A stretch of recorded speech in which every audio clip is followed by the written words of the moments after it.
Hey everyone, welcome back. Hope you're having a fantastic day so far. So I'm sure you've heard it all before. By the year of 2035 and possibly as early as 2032 or 2033, if nothing is done to reform the Social Security program to make sure that the trust fund stays solvent for a longer period of time. Unfortunately, what they're going to have to do by 2032 through 2035 is they're going to have cuts across the board by anywhere between 19 to 26%. Big cuts in benefits unless something is done. And we've heard ideas from Democrats, we've heard ideas from Republicans, and we've heard ideas from independents. But in today's video, we're going to be going over some big changes that have been approved by the American people. It just comes down to whether or not lawmakers in Washington put those ideas in a bill and then put that bill on the floor for vote and then pass that bill to Trump's desk to be signed into law. But before we get into it for today, if you would like to receive up to $200 in free stock or $200 in free cash, in a pinned comment below, I will be leaving a link to Robinhood. All you have to do is once you click on that link is just sign up for a free account and then simply link your bank account. You do not even have to make an opening deposit. At that point in time, Robinhood will be sending you one free stock worth all the way up to $200. And if you'd rather just have the cash, all you have to do is once you receive the free stock is just sell it for what it's worth and then transfer the cash value right back to your bank account. Okay, so as I just mentioned a second before, if nothing is done, as far as Social Security reform goes, to ensure that more funds are flowing into the trust fund or we have less money leaving the trust fund, there is not going to be enough money in the trust fund to pay out everyone 100% of the benefits. And pretty much the main reason for that is right now in 2025 and in years to come, we are not going to have enough young people, young workers, paying taxes into the system, into the trust fund, to make sure that there's enough money in the trust fund to pay out everyone who is scheduled to receive benefits. Because before, people were having more kids. They were having 2, 3, 4, 5+ kids. Today, they're having less than 2 kids per family. So just not enough young workers paying into the system, paying taxes to fund the Social Security program. So because of that, they're going to have to do one of two things. They're either going to have to raise taxes to make sure that even though there are fewer workers paying taxes, the taxes they're paying are even higher than what they were before, or the people receiving benefits are simply going to have to receive a benefit cut. It has to be one of the two things, or perhaps a combination of both. But in today's video, once again, we're going to be going over a few different ideas that have been approved by the American people. It just comes down to whether or not lawmakers in Washington listen to these bipartisan ideas and put them in the form of a bill.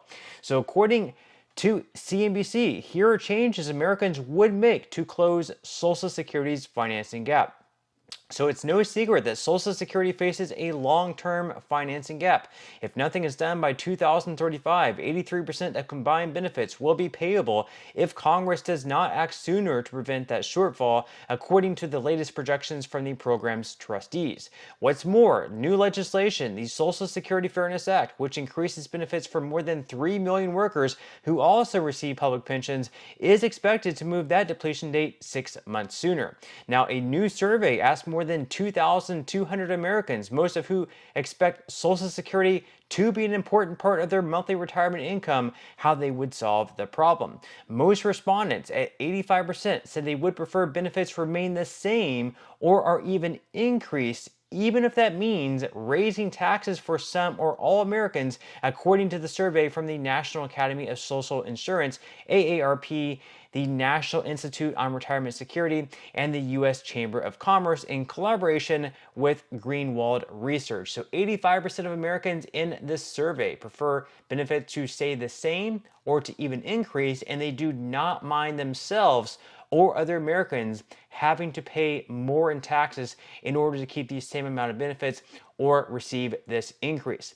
Now, the article goes on to say what changes Americans would prefer. So, the survey used a trade-off analysis to let respondents pick the policy changes they would not only prefer to see, but also for which they would also be willing to pay.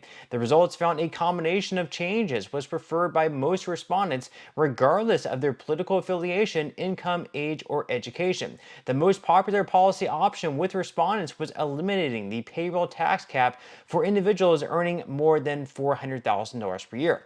Now, for 2025, employees and employers pay taxes towards the program on up to $176,100 in earnings.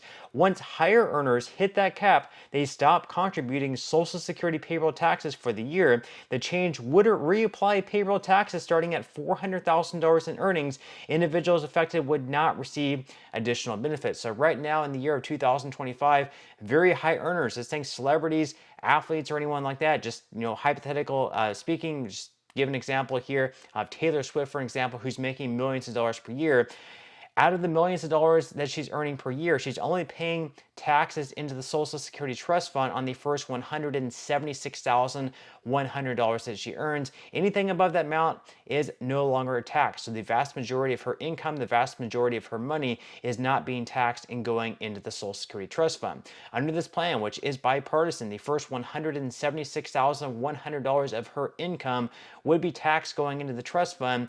Then anything between $176,100 and $400,000 would not be taxed. And then once again, all income above $400,000 per year would be taxed. Leave your thoughts and comments below. Are you on board with that idea as well? Do you think it's a good one, or do you think it's a bad one?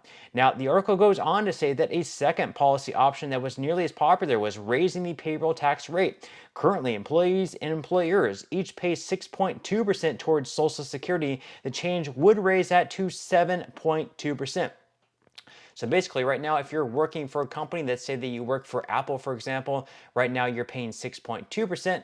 That money goes into the trust fund, and then your employer also matches that 6.2%. So in total, it's 12.4%. Now, if you're an independent contractor, if you have your own business, if you're an Uber driver, if you're self-employed, you're going to be paying the entire 12.4%. This bipartisan idea raises it 1% for the employee and 1% for the employer, or 2% if you're an independent contractor. So if you're an independent contractor, you're now going to be paying 14.4% of your income into the Social Security Trust Fund. Again, with this idea, leave your thoughts and comments below. Are you for it, or are you against it? Now, they go on to say here that other changes favored by respondents aim to make benefits more generous by adjusting the annual cost of living adjustment to more accurately reflect the spending habits and inflation affecting older Americans, providing a caregiver credit for people who stop working to take care of children under the age of 6, and providing a bridge benefit to workers in physically demanding jobs to help soften cuts for claiming early. Again, with those ideas, are you on board with those as well? It seems to be bipartisan ideas. We have Republicans behind it, we have Democrats behind it, but leave your thoughts and comments below. Are you on board with those ideas as well? Now, they go on to say here that the least popular change was to reduce benefits for people with higher incomes. That would affect individuals with $60,000 or more in annual retirement income, excluding Social Security, and married couples with $120,000 or more. Taken together, the changes would close Social Security's funding gap and result in a minor 1% surplus, according to NIRS's bond. Now, of course, with that, also leave your thoughts and comments below. Do you think it's a good idea for those who receive the most amount of money in Social Security benefits to receive a cut because perhaps they have other retirement funds such as an IRA or 401k that they can dive into? Maybe they're not as reliant on Social Security income. Maybe they can receive a cut. That way everyone else can receive the same amount or even a small increase. Leave your thoughts and comments below on that. And then finally, they go on here to say that notably other changes that have been suggested elsewhere, raising the retirement age, across the board benefit increases, and changing taxation of benefits were not selected by the survey respondents.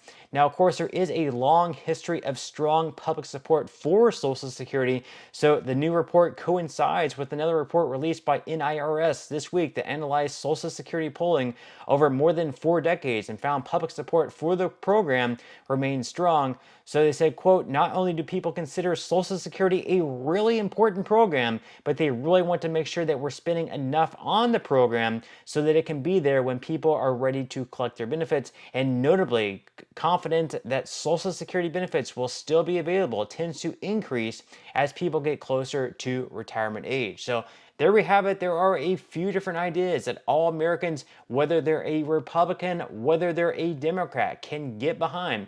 At this point in time, it just comes down to whether lawmakers can also come up with a bipartisan bill that they can put on the floor in Congress, pass to Trump's desk, and make sure that we do not have across the board benefit cuts by up to 26% if they don't get something done by 2033 through 2035. But that's all we have for today's video. I certainly hope that you enjoyed and found value out of it, and I will see you in the next one.